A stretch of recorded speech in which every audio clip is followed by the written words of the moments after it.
अविनाश अविनाश अविनाश बहरा में पियावा तरसे मनवा के महरी घरवा में देवरा पिए रोजगारी गहरी बहरा में पियावा तरसे मनवा के महरी घरवा में देवरा पिए रोजगारी गहरी हड्डी हड्डी पूरा देह के जनाई रे गइले कि दूध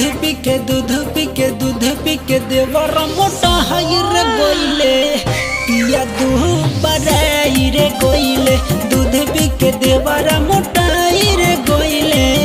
पिया पातराई रे गइले। डीजे अविनाश अविनाश अविनाश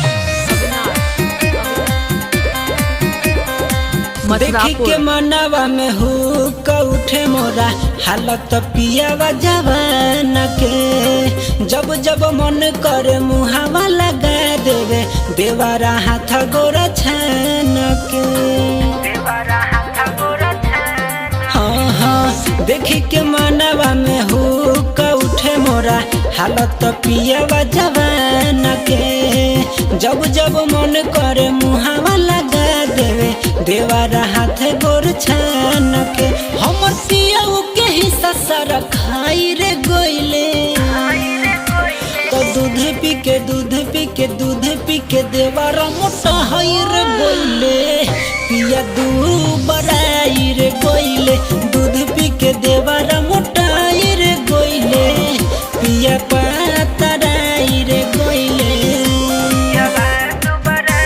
डीजे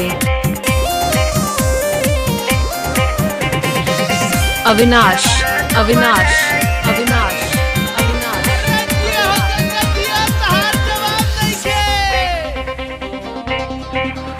मथुरापुर बबलू बेदर्दी पिया ओइले न छोड़ी सहर हो डबलू नजरिया चुस जाई पूरा बुझी लगहर हाँ हाँ धनंजय इमाम पिया ओइले न छोड़ी सहर हो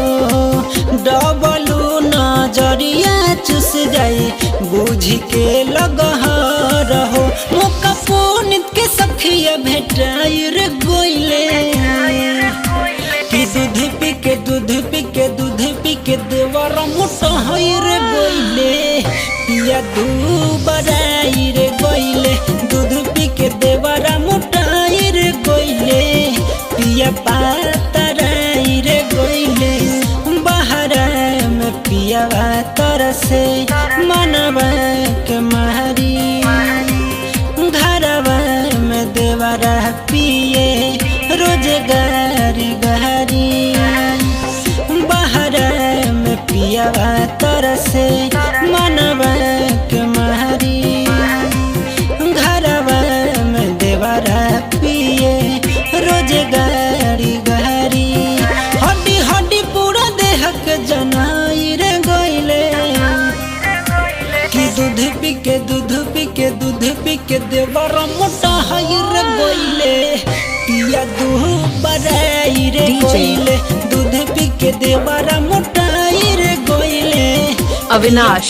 अविनाश अविनाश